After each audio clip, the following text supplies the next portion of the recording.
Hola, ¿qué tal? Correcto. Muy buenas tardes. Bienvenidos sean todos a este espacio que comparto con los abogados de Gallardo Law Firm en mis redes sociales. Vamos a estar hablando de la I-220A, los cambios también en el tema del asilo afirmativo, el parol y otras noticias, como vieron en el título. Les agradezco a todos los que se van uniendo que por favor puedan compartir también esta publicación para que llegue a muchas más personas. El objetivo de estos encuentros, siempre se los digo, es educar, es ayudar a que las personas entiendan y tengan una cultura jurídica sobre todo lo que está sucediendo y, por ejemplo, en el caso específico de los I-220A, que puedan encontrar cuáles son sus soluciones para regularizarse en este país. Porque, señor, señora, es importante que usted tome acción. Hoy nos adelantamos un poquito. Yo estaba ando en 20 cosas y realmente necesité adelantarme un poco. Le agradezco al abogado Myron Gallardo que está conmigo en la deferencia por hacer este espacio. Myron, ¿cómo estás? Bien, todo bien, Mario. Gracias por la invitación. Abogado, lo primero que me gustaría es aclarar todas estas montón de, yo le digo los abogados sin título, que salen en las redes sociales e inventan cosas y tienen a la gente con 20 problemas en la cabeza y 20 disparates que oigo por ahí. Uno de los tantos disparates es, bueno, esto de la I-220A es un caso específico, no tiene nada que ver, no son, esto no va a abarcar a todos, etcétera. Por favor, ¿nos puede aclarar un poco todo esto? Ok, bueno, lo primero que tenemos es que aclarar porque hay muchas personas que hacen comentarios que son válidos, pero los están haciendo generalizados. Hay una cosa de las personas que tienen I-220A. Las personas que entraron entre enero 12 2017 a noviembre 2021, que son Arriving Alien. ¿Quién es Arriving Alien? Quien entró por un puerto de entrada, quiere decir que llegó a un puente fronterizo de la frontera, no entró ilegal, llegó al puente fronterizo y solicitó entrada a los oficiales. Los oficiales los procesaron y los liberaron con una I-220A. Ellos son Arriving Alien, quiere decir que tienen marcada la primera casilla. Estas personas que son Arriving Alien, primera casilla, que entraron entre enero 12 2017, cuando se les quitó el pie seco, pie mojado, hasta noviembre del 2021, USCIS, el Departamento de Homeland Security, los autorizó y les dijo que le iba a dar la residencia bajo la ley de ajuste cubano. Solamente a estas personas. Las personas de I-220A que entraron de manera irregular, quiere decir, violaron la frontera, no pidieron una entrada en un puente de entrada, quiere decir, cruzaron el río, cruzaron el muro y después se entregaron. Estas personas, todas estas personas están sujetos a lo que dijo la Corte de Apelaciones, que está I-220A de los Alien Present. Alien Present son la segunda casilla, son personas que entraron de manera irregular a los Estados Unidos, no califica para la ley de ajuste cubano. Esa fue la decisión de vía. Hay muchos abogados, otras personas que simplemente están refiriéndose a los alien present, que sí les califica, y sus comentarios son válidos, completamente válidos, pero de alguna manera como que no están especificando a qué grupo se están refiriendo. Entonces aquí es donde vienen los problemas y las personas a confundirse. No se confundan. Es simplemente, recuerde usted, mira cuál es su casilla, de qué manera usted entró y va a saber y en qué momento entró. Entonces ahí es donde usted va a saber si usted califica o no califica. Eso es lo primero, eso vale aclarar eso. Entonces, esto que dijo la Corte de Apelaciones, esto es un precedente. Las leyes en los Estados Unidos se crean con precedente por las Cortes. La Corte va dando decisiones de acuerdo a las leyes, de acuerdo a las demandas que se hagan, ya sean las Cortes inferiores o las Cortes de Apelaciones o las Cortes Supremas de los Estados o las Cortes Federales. Y estas decisiones son precedentes, precedentes que se usan como ley para tú poder alegar ciertas cosas en casos futuros. Estos precedentes no duran toda la vida. Puede venir otro caso y anular ese precedente, entonces se crea un nuevo precedente. Hasta el día de hoy, ese es el precedente que está como por la I-220A, es la ley, porque lo dijo un juez Sí, de bueno, inmigración de una corte superior, que es una corte de estamos teniendo un apelaciones. problemita ahí con la conexión. No sé si... ok, estábamos teniendo un problemita con la conexión. Abogado, no sé si me está escuchando. Sí, sí, Bueno, sí te escucho. tenemos un problema ahí con la conexión. Espero que se pueda nuevamente incorporar el abogado Myron Gallardo, que estaba explicando toda esta cuestión No, relacionada. ¿Ya regresamos? Sí. sí, Ok, ya lo ¿me estamos escuchas? escuchando. Sí, ahora sí. Adelante, abogado. Bueno, no sé en qué parte se cortó y no Sí, me... en la parte del precedente, diciendo que esto crea un nuevo, es decir, va a quedarse, Exactamente, queda hasta que llegue un nuevo precedente. Ahí un nos nuevo habíamos quedado. precedente. O sí, que es un precedente que en realidad lo que hace es que vira el precedente que se creó, que es el precedente que hizo Vía. En el momento que esto pase, va a haber un nuevo precedente. También hay muchísimas cosas, es como dijimos en el live que hicimos el día que salió esta decisión de Vía, este no es el final, esta decisión de la Corte de Inmigración puede ser apelada al 11º circuito, que es donde corresponde, en una corte federal, y de ahí puede ser apelada también a la Corte Suprema. Y si el 11º circuito dice lo contrario, entonces ese precedente de Vía queda completamente anulado, tiene que virar completamente Pero hacia esto atrás. va a tardar años. Todo este Esto proceso puede demorar, sí. puede demorar Puede demorar años. años, no. Entonces, Imagínate cuánto se demoró en que Vía tomaba una decisión. Pasó casi un año completo desde que se apeló esto en el 2022. es decir, lo que nosotros queremos decirles y lo que hemos dicho muchas veces es, señor, no se duerma, señor, señora, no se duerme en los laureles. Trate de regularizar su estatus. No confíen que en algún día vendrá un milagro y pasará algo. Mientras tanto, hay que ir orando. A Dios orando y con el látigo dando, con el mazo dando. Por cierto, aquí me acaba de mandar la oficina del congresista Mario Díaz Valar. Esto en este momento lo estoy leyendo de mi teléfono celular.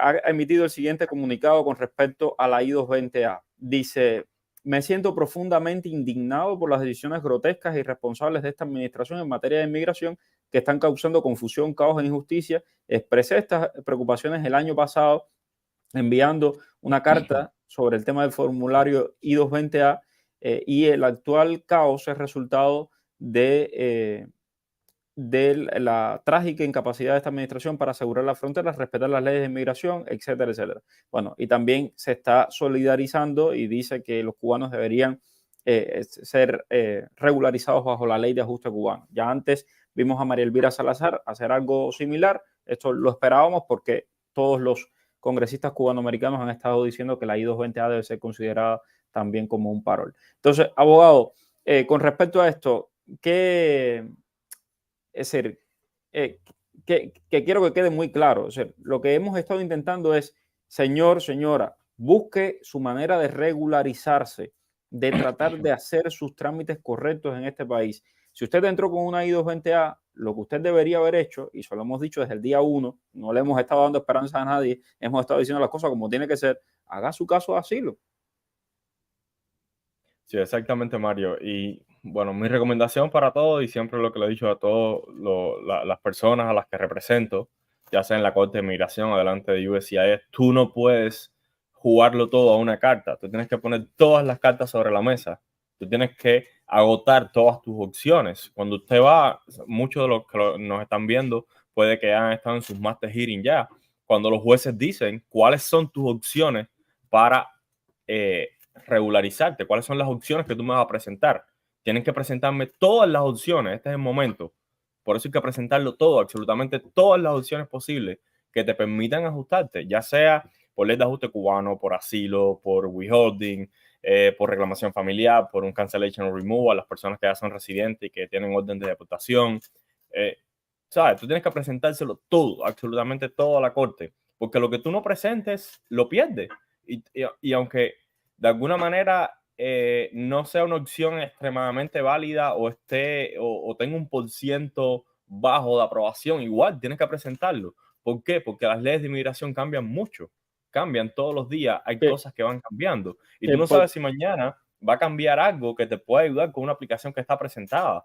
y Por lo que tanto, tú por tienes que ciento de presentar aprobación. todo lo Sí, el exacto. porciento de aprobación de los asilos. Es mentira lo que están diciendo en las redes sociales de que nadie aprueba un asilo. Sí hay aprobaciones de asilo. Sí hay El aprobaciones. 40% de los asilos se aprueban, el 60% se desaprueba. Es así, por eso uno tiene que presentar un buen caso de asilo. Pero sí hay un porciento de aprobación y que es bastante alto, un 40%. Antes era muchísimo menos. Entonces, Yo lo que creo es que es importante que las personas se informen y para eso es que hacemos estos programas, para que la gente se informe. Otra pregunta, abogado, que hay mucha gente pensando en esto porque tienen miedo, porque además por ahí hay quien además les gusta echarle miedo a la gente. Apliqué para la residencia, tengo I-220A, ¿qué va a pasar conmigo? Tengo a Ariadne aquí que me está haciendo esta pregunta. Ok, simplemente tienes que esperar. Ya aplicaste, la aplicación está en USCIS. Nadie sabe si USCIS te la va a aprobar o no te la va a aprobar. Vía simplemente, y la Corte de Inmigración no tiene absolutamente nada que ver con el Departamento de Seguridad Nacional, que es DHS. No sé si lo he explicado anteriormente cómo es que funciona esto. Tenemos dos cosas. Tenemos al DHS, que es el Departamento de Seguridad Nacional, que se crea después de la caída de las Torres Gemelas. Departamento de Seguridad Nacional, bajo ellos, tiene la oficina de USCIS, la oficina de ICE y la oficina de CBP. CBP es quien cuida las fronteras de Estados Unidos. ICE es la policía interna que tiene el Departamento de Seguridad Nacional. Y USCIS es la agencia que procesa todas las aplicaciones para los inmigrantes y los no inmigrantes, para todo el mundo. ¿Ok? Entonces, por el otro lado está la Corte de Inmigración, que encima tiene a VIA, que es la Corte de Apelaciones. Son dos cosas completamente diferentes. A este punto, incluso me atrevo a decir que el 90% de los oficiales de USCIS no tienen ni idea de que la Corte de Apelaciones dio esta sentencia. Eso lo puedes tener completamente por seguro. Algunos lo saben, otros no lo saben, a no ser que ellos manden es lo que se llama, ellos mandan en sus agencias, cuando ellos quieren, un inter-office memorandum, un memorándum dentro de sus oficinas, informando todo lo que está pasando. Puede ser que un oficial de USCIS escoja tu aplicación de residencia y te la dé, o puede ser que simplemente vea que no es válido y te la deniegue, pero lo que te queda es esperar, ya está enviada, es esperar a ver si te la aprueban, te la ponen en hold, te la cierran administrativamente. Si la cierran administrativamente y mañana cambia la ley, tú la puedes volver a reabrir sin ningún problema, mandándole evidencia que entonces tú ahora sí calificas. Si la deniegan completamente, puedes apelar si tienes una base para poder apelar. Pero ahora mismo las personas con I-220A que no tienen corte, que ya enviaron su residencia, solo tienen que esperar una decisión de USCIS porque ya ahí no hay nada. Tú no vas ahora a coger y ponerla a cancelar, porque la vas a cancelar, ya tú la enviaste, Exacto. la pagaste, el pago no te lo van a devolver aunque tú la canceles. Por lo tanto, lo que tienen es que esperar. Y si te la dan, aprovecha que la tienes y sigue tu camino hasta ver qué pasa. Que ya tienes residencia Exactamente. permanente. Dice Josué Ernesto, ¿qué pasará cuando se me acabe el parol? ¿Tengo que regresar a mi país? Esta es una buena pregunta, abogado. Para el que no es cubano y no tiene ley de ajuste cubano, ¿qué puede hacer? Bueno, las personas que no son cubanas y no tienen derecho a la ley de ajuste cubano, que tengan un parol por 2 años, bueno, si tienen un caso de asilo durante su estancia dentro de los Estados Unidos, deberían filearlo en el primer año. Filear por asilo delante de USCIS. Si usted es una persona que entró con un parol y usted tenía una relación con un ciudadano o un residente antes de entrar o en el momento que entre, te encuentras a alguien y se conocen, se enamoran y se casan, esta persona puede ponerle una petición familiar. Como estas personas no entraron de manera irregular, entraron legalmente por un aeropuerto, no tienen que salir de Estados Unidos a hacer proceso consular. Quiere decir, se casa con un ciudadano americano o con un residente, automáticamente le pone una I-130, con una I-485, con una I-864, con una I-765, manda todos los fees que hay que pagar. La I-130 es la petición familiar, déjeme decirle. Yo no sé cómo puedes tener todos esos números en la cabeza. La I-130 es la petición familiar. La I-485 es el ajuste de estatus, la petición de ajuste de estatus a través de esa petición familiar. La I-765 es el permiso de trabajo que va a estar basada en esa I-485. Y la I-864 es el affidavit of support que tienen que mandar con toda la evidencia completa de matrimonio. Tienen que mandar certificaciones de nacimiento, de matrimonio, récord de policía, examen médico, todo. Ahí se manda un paquete completo que es bien grande, se manda todo junto a USCIS. Esos son para las personas que entran legalmente, se casan aquí y simplemente la persona con que se casó le pone una petición familiar. Esa es una opción. Que pueden tener. Y la otra es el asilo. Y la otra es el asilo. Exactamente, si tienes una base de asilo y puedes aplicar, porque no tienes más opción, puedes aplicar un asilo. Abogado, esta es otra pregunta que me están haciendo muchísimo. Yo no sé, parece que algo se está moviendo por ahí. La gente está muy ansiosa con este tema. Los paroles estos que daban por 3 meses, etcétera, ¿le va a servir a las personas para la ley de ajuste cubano? Sí, sí, por supuesto, 100%. Yo tengo 3 residencias aprobadas con esos paroles, de 15 días, de 30 días, Ok, que las personas no, tienen la residencia en su mano. exacto. Pero es que no sé, algo hay por ahí. Cuando yo veo que la gente empieza a No, insistir con esto, es que me imagino que andan inventando cosas en TikTok y en otras redes. Janet cuando tienes un García, parol sí, 212 de 5, eso es 100% aplica para la ley de ajuste cubano. Eso es un parol excelente, humanitario. excelente. Janet García, una persona con I-220A, ¿será mejor abrir un caso de asilo o una petición de un familiar? Por ejemplo, su mamá es residente. Yo haría los dos. Yo haría los dos porque tú pones una petición familiar, pero tú entratas ilegal. Tú vas a tener que salir de este país, hacer un proceso consular y tienes que hacer un 601. Tienes que pedir un perdón y tienes que demostrar extreme hardship. Extreme hardship quiere decir que una persona, ya sea tu mamá, tu papá, que son los miembros que califican, tu esposa o tu esposo o tus hijos, van a sufrir demasiado si tú eres deportado a los Estados Unidos y tienes que demostrarlo para que te den el perdón, entonces tú puedas salir de Estados Unidos a hacer tu proceso consular. So, como siempre he dicho, yo siempre agotaría todas las opciones posibles. No tiraría una sola. Si tengo 2 cartas, ¿por qué voy a tirar una sola? No, las Exacto. dos. Argenis, ¿qué se sabe del programa de refugiados al sur de México? No se sabe absolutamente nada, como tampoco se sabe mucho del tema de la movilidad segura. Hoy compartí un reportaje que hice sobre este tema y les decía anoche en un live que hice que siento que la administración anda intentando apagar fuegos por todos lados y lanzando programas y programas y programas para ver cómo sale del problema grande que tiene en la frontera sur. Y lamentablemente ese problema solo se incrementa. Por cierto, quería compartir con todos los que no han visto mi live de anoche que hay nuevas cifras de aprobación del parol. Aquí las tienen, aprobados por países: haitianos 84.000 hasta finales de agosto, cubanos 47.000, 39.000 nicaragüenses, 68.000 venezolanos. Esto es hasta finales del mes de agosto. Y quería enseñarles, bueno, por países. Venezolanos aprobaron 5.000 este mes de agosto, nicaragüenses unos 5.000, cubanos unos 6.000, haitianos unos 12.000. Para las personas que me estaban diciendo, no, no sale nadie, no, no aprueba, ahí están las aprobaciones del mes, siguen aprobando personas con el parol, definitivamente son infinitamente más la cantidad de gente que pide, que las que le dan, evidentemente son hasta 30.000 mensuales nada más. Y tristemente, y digo tristemente no porque esto vaya contra los haitianos, sino tristemente en el caso, por ejemplo, de la comunidad cubana, que es una comunidad mucho más numerosa que la venezolana, que la haitiana y que la nicaragüense, los haitianos han mostrado que se han unido y se han solidarizado mucho más y han puesto muchísimas más peticiones y mira, tienen un número grandísimo de aprobaciones frente a las demás comunidades. Digo tristemente porque nuestra comunidad es muy grande aquí en Estados Unidos y en el sur de la Florida y lamentablemente a veces nos ponemos en plan de ir unos contra otros en vez de unirse por una causa. Tristán López, buenos días, puse asilo en Miami, pero vivo en otro estado. No he cambiado mi dirección para no empezar de cero el proceso. ¿Puedo sacar la licencia en este estado donde estoy o no? Sí, por supuesto, puede sacar su licencia sin ningún problema. Ok, Que reside en ese estado. dice Giselma, por favor, estoy preocupada, necesito ir con un abogado a mi corte que la tengo en octubre. Yo entré por la CBP One hace 2 semanas con la I-94. Ella está preguntando si debe ir con un abogado, entró con CBP One, tiene por supuesto un parol.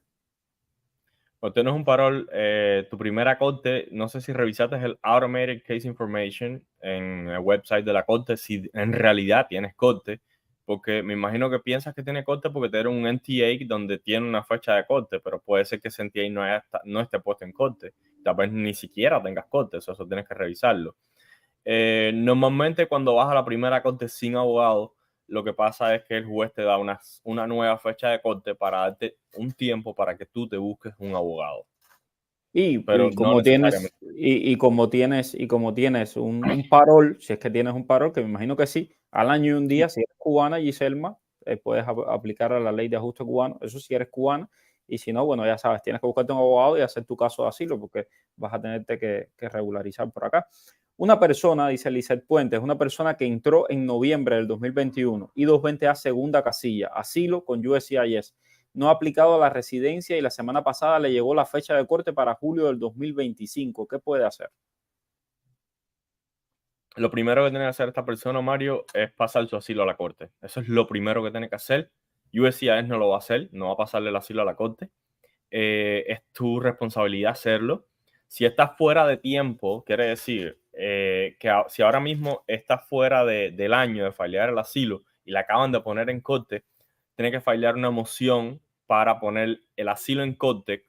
Es una moción como que el asilo está fuera de tiempo para que esté aceptado dentro del año, porque ella cumplió con el requisito de fallar su asilo al año. Ella no tiene culpa de que la hayan puesto en corte después del año. Entonces, el juez ve eso, ve los recibos de USCIS, ve su recibo de las huellas y simplemente le acepta su asilo sin ningún problema en la corte. Pero lo primero que tiene que hacer urgentemente es poner su asilo en la corte de inmigración. Ok, Elizabeth, tengo parol por 60 días, está vencido, estoy esperando al año y un día. Sigue usted esperando al año y un día tranquilamente, no se mete en ningún problema, haga todo bien y al año y un día aplica su residencia bajo la ley de ajuste cubano. Raúl Rodríguez, me quitaron el parol y me dieron I-220A, no corte, sí asilo, pero ICE me retiró la I-220A, solo tengo el recibo de asilo y una foto del parol, ¿cómo puedo aplicar? Con la foto del parol. Él fue parolado a los Estados Unidos. No tiene nada que ver que después ICE le haya dado una I-220A, lo hemos dicho varias veces. Lo que importa es que en un momento determinado usted fue parolado, antes, después, cuando sea. El problema es que en algún momento de tu vida tú hayas sido parolado a los Estados Unidos.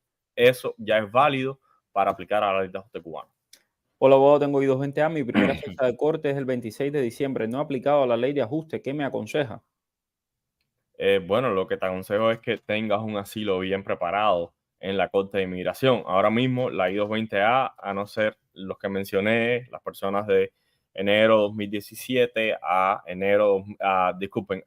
noviembre de 2021, Arriving Alien, que hubo muchas personas, vi un comentario por ahí, hubo muchas personas que aplicaron en esta condición, USCIS les denegó y después sacaron un memorándum y dijeron vuelvan a aplicar y Sí. pongan este memorándum en conjunto con la aplicación y se las vamos a aprobar. Hola, siendo yo cubano con una residencia rusa, ¿puedo aplicar al CBP-1 desde México? Sí, puedes aplicar al CBP-1 desde México. El CBP-1, caballero, es para pedir asilo en la frontera. Es un programa, una aplicación del móvil que te permite llegar a la frontera a pedir asilo. Entonces, sí, puedes pedirlo. Lo que, si tú tienes una residencia en Rusia, tienes que ver, es decir, tienes que argumentar. Normalmente no están haciendo miedo creíble en la frontera cuando entras con CBP-1. Cuando no entras con CBP-1, sí viene miedo creíble. Pero entonces tú tienes que argumentar cuando, por ejemplo, si cruzas la frontera, por qué te fuiste de México, por qué te fuiste de Cuba. Tienes que hacer una historia creíble. Entonces, ojo con eso. Ok, tengo parol sin casilla marcada. ¿Qué significa eso? No sé exactamente a qué se están refiriendo con parol sin casilla marcada. Yo tampoco. Si tienes un parol 212 de 5 que lo dice así, 212 de 5, ya. Sí. El juez me negó la moción y me cambió para fecha de corte para el 2026. Entré con parol de un año. USCIS me negó la ley de ajuste cubano. ¿Puedo tener fecha de corte ahora? ¿Qué puedo hacer?